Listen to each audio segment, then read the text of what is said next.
বিসমিল্লাহির রহমানির রহিম। আজকে আপনাদের মাঝে এসে উপস্থিত হয়েছি নাসিরউদ্দিন পাটোয়ারী নামে তথাকথিত একজন এনসিপি নেতার বিষয়ে কিছু বলার জন্য। আপনারা জানেন যে বিশ্বের একজন প্রখ্যাত আউলিয়া ছিলেন হযরত হাসান মুরসি।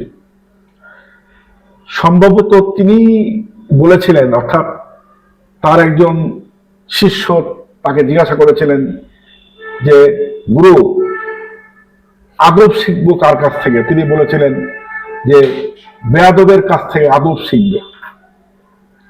তো ছাত্র গুরুকে জিজ্ঞাসা করলো, এটা তো বুঝলাম না যে কি। বললো যে বেয়াদব যা করে তুমি সেটা করবে না, তাহলেই তোমার আদব শেখা হয়ে যাবে। আপনারা জানেন যে এনসিপির একজন নেতা নাসিরউদ্দিন পাটোয়ারী গত নির্বাচনের সময় তিনি ঢাকার একজন প্রখ্যাত মানুষ, জনপ্রিয় ব্যক্তিত্ব, মেয়র ছিলেন, মন্ত্রী ছিলেন, মির্জা আব্বাস সাহেবের বিরুদ্ধে বিভিন্ন রকম অশালীন বক্তব্য রেখেছেন এবং তাকে কলঙ্কিত করার চেষ্টা করেছেন, ছোট করার চেষ্টা করেছেন, তাকে পরাস্ত করার চেষ্টা করেছেন। কিন্তু ঢাকাবাসীর ভোটে, অর্থাৎ তার এলাকার জনগণের ভোটে তিনি নির্বাচিত হয়ে তিনি তার সম্মান অক্ষুণ্ণ রেখেছেন। অর্থাৎ দেখেছেন যে সে কিভাবে মির্জা আব্বাসকে, ভাইকে কলঙ্কিত করার চেষ্টা করেছেন, ছোট করার চেষ্টা করেছেন এবং অপদস্থ করার চেষ্টা করেছেন।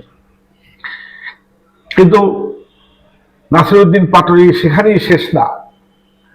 তিনি যখন কক্সবাজার গিয়েছেন, বিএনপির স্থায়ী কমিটির সদস্য জনাব সালাউদ্দিন সাহেবের বিরুদ্ধে বক্তব্য রেখেছেন।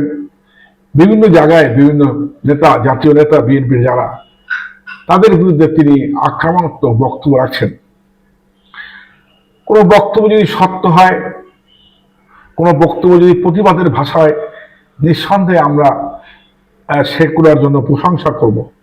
কিন্তু নাসিরউদ্দিন পাটোয়ারীর অভদ্রতা, তার অশোভন আচরণ, তার চিৎকার, তিনি এটাকে একটি সংস্কৃতিতে পরিণত করার চেষ্টা করছেন। আপনারা জানেন যে সম্প্রতি নাসিরউদ্দিন পাটোয়ারী দেশ থেকে বেগম খালেদা জিয়ার জ্যেষ্ঠ পুত্র, বিএনপির চেয়ারম্যান, মহান স্বাধীনতা যুদ্ধের ঘোষক, বাংলাদেশের সবচেয়ে জনপ্রিয় রাষ্ট্রপতি তারেক রহমান সম্পর্ক বাদে বক্তব্য রেখেছেন। ইতিমধ্যে নাসিরউদ্দিন পাটোয়ারীর এই অশুভ আচরণ, তার এই সমস্ত কর্মকাণ্ড জাতির কাছে একটি ঘৃণার বস্তুতে পরিণত হয়েছে। আজকে জাতীয় নেতৃবৃন্দ, বুদ্ধিজীবী সহ বিভিন্ন পর্যায়ের লোক তার বিরুদ্ধে সমালোচনা মুখর। আপনারা জানেন যে বিএনপি অত্যন্ত ধৈর্যশীল, শান্তির দল, তার অনেকগুলো অঙ্গ সংগঠন আছে।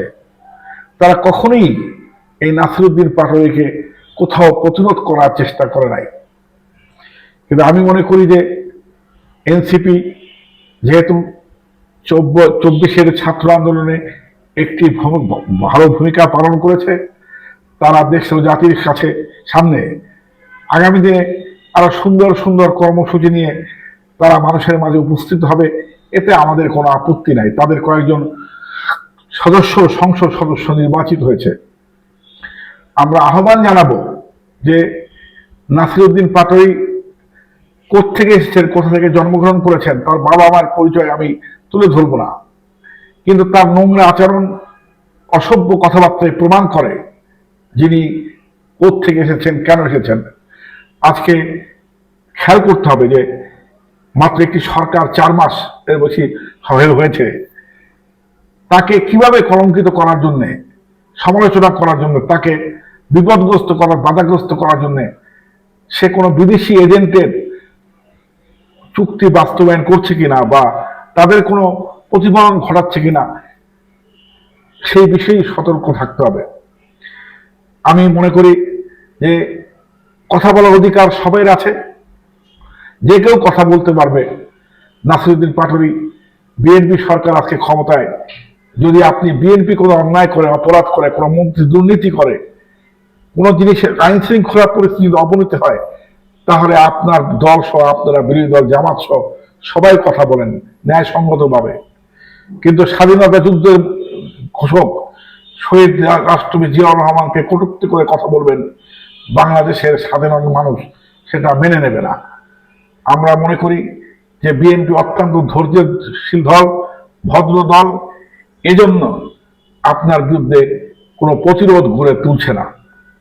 তাই আমি আহ্বান জানাবো যে ভদ্রতার পরিচয় দিতে, নম্রতার পরিচয় দিতে, দেশপ্রেমের পরিচয় দিতে আপনার উচ্ছৃঙ্খল আচরণ, অসভ্য আচরণ যেন একটি কালচারে পরিণত না হয়।